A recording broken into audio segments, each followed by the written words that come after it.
علامہ مجلسی، بڑے والے علامہ مجلسی، جن کی خصوصی دعا سے فرزند علامہ محمد باقر مجلسی صاحب بہار الانوار پیدا ہوئے تھے، وہ فرماتے ہیں ایک روز نجف اشرف میں، تعظیم کا مقام دیکھیے، خدا را اپنی زندگی میں ائمہ کی تعظیم کو لے کر آئیں۔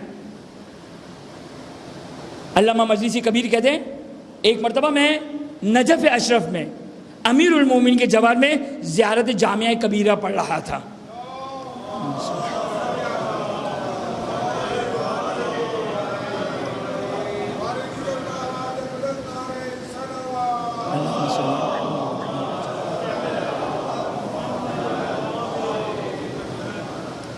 نجف اشرف میں زیارت پڑھ رہا تھا۔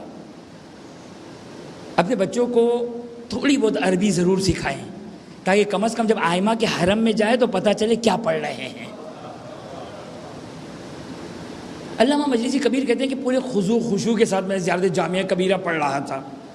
ایک مرتبہ احساس کیا کہ میں زیارت پڑھتے پڑھتے اپنے آپ کو سامرہ میں پایا۔ میں نے نجف اشرف میں زیارت پڑھ لیتے، دیکھیں میرے اور آپ کے جیسے، معذرت کے ساتھ میں آپ کی مثال لے رہا ہوں، آپ کے کندھے پہ بندوق رکھ رہا ہوں، میرے اور آپ کے توہمات اور خیالات ان کی کوئی ارزش و قیمت نہیں ہے۔ ہم بھی ایسی بہت سی چیزیں سوچتے رہتے ہیں، کبھی امریکہ میں گھوم رہے ہوتے ہیں، کبھی سوئٹزرلینڈ میں گھوم رہے ہوتے ہیں، تو یہ فقط خیالات نہیں ہیں، خیالات نہیں ہیں۔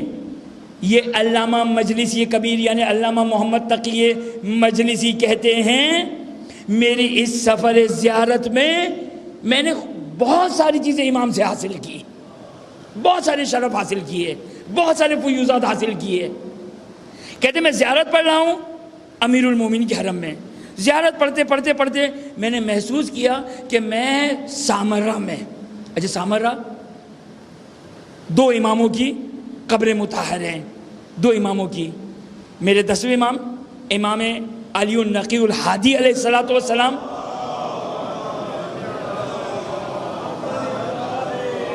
اور 11ویں امام امام حسن عسکری علیہ السلام۔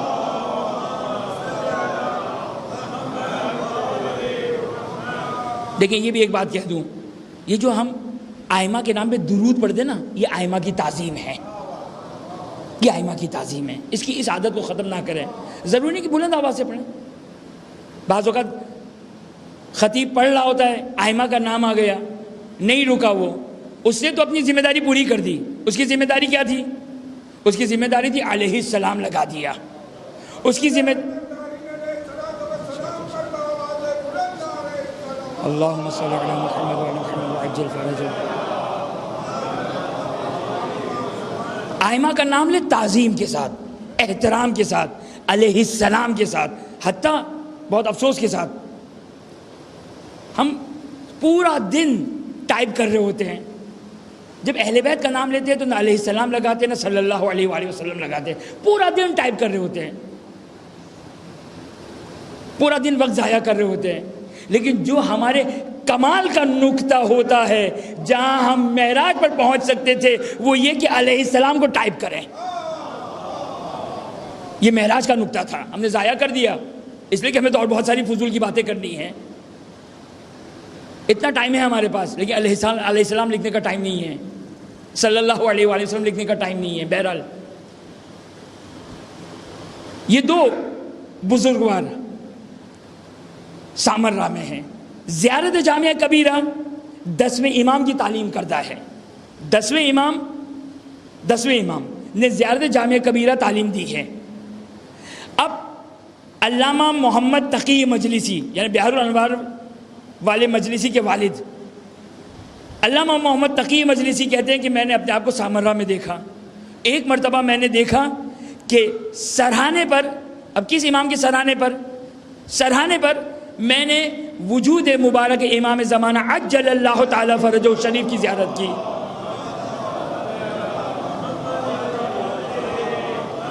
یہ واقعہ خواب نہیں ہے، یہ علامہ مجلسی کبیر اپنی پورے سینس کے ساتھ، پورے وجود کے ساتھ اس بات کو احساس کر رہے ہیں۔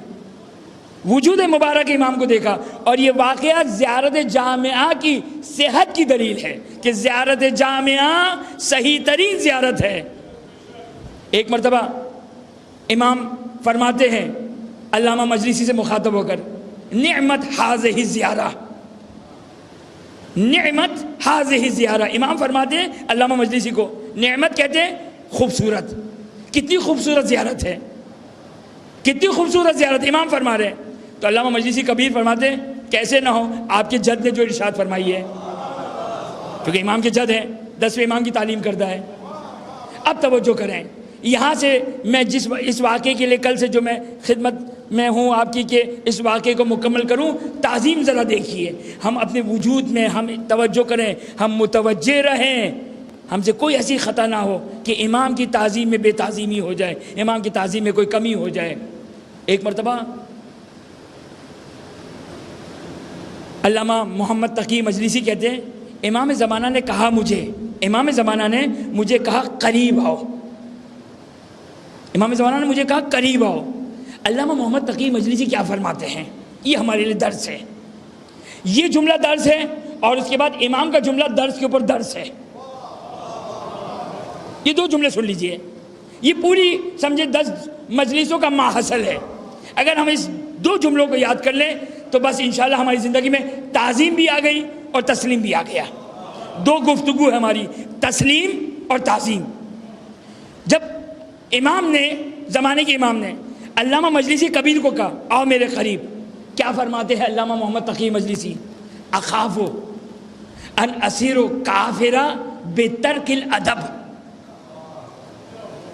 کیا فرمایا؟ علامہ محمد تقی مجلسی لرز گئے، گھبرا گئے، کس بات پر؟ امام نے اپنے قریب بلایا۔ کیا کہتے ہیں، توجہ کریں، فرماتے ہیں علامہ محمد تقی مجلسی، یبن رسول اللہ، خوف ہے، ڈر ہے، کہیں ایسا نہ ہو ترک ادب سے، ادب کو چھوڑ کر کافر نہ بن جاؤں، کہیں ایسا نہ ہو آپ کے قریب آؤں بے ادبی ہو جائے، آپ کے قریب آؤں آپ کی مکمل کما حق کہوں تعظیم نہ کر سکوں۔ خوف ہے اس بات کا کہ ترک ادب کے ذریعے سے، ترک تعظیم سے، کہیں نہیں کہا گنہگار نہ ہو جاؤں، نہیں کہا کہیں کافر نہ ہو جاؤں۔ واقعی حقیقت ہے، اگر کوئی امام کی نعوذ باللہ من ذالک جان بوجھ کے اگر تعظیم نہ کرے یا اگر توہین کر دے تو کافر ہو جائے گا، کافر ہو جائے گا۔ یہ لیول ہے تعظیم کا، یہ لیول ہے تعظیم کا۔ کہتے ہیں کہ مجھے خوف ہے اس بات کا، یبن رسول اللہ، کہیں آپ کی خدمت میں آؤں اور ترک ادب کی وجہ سے کہیں کافر نہ بن جاؤں۔ یہ تعظیم سنی، اب تسلیم سنیے۔ امام فرماتے جب ہم نے حکم دے دیا،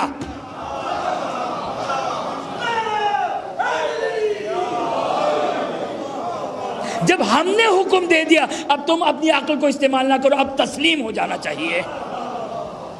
یہ 2 چیزیں ہیں۔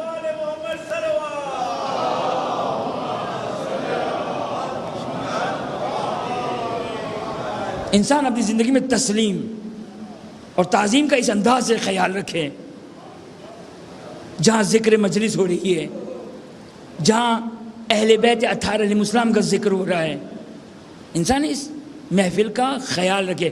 آیت اللہ العظمیٰ سید محمد رضا گل پائگانی ایک بہت بڑے مرجع کا نام ہے، بہت بڑے مرجع کا نام ہے، ہاسپٹلائز تھے، ہاسپٹل میں تھے۔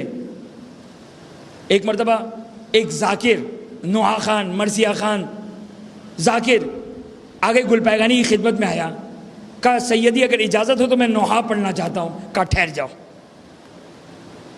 انسان ہاسپٹل میں ایک نارمل لباس میں ہوتا ہے، ہاسپٹل کے لباس میں ہوتا ہے، اپنے لیے ابا کبا کو منگوایا۔ یہ تعظیم ہے مجلس اہل بیت، ابا کبا منگوایا اور اس کے بعد کہا اب پڑھو۔ بس یاد رکھیے گا، یہ آنسو تعظیم ہے، یہ آنسو بی بی کی خدمت میں دیں، یہ بی بی کی تعظیم ہے۔ برحمتك يا أرحم الراحمين وصلى الله على محمد وآله الطاهرين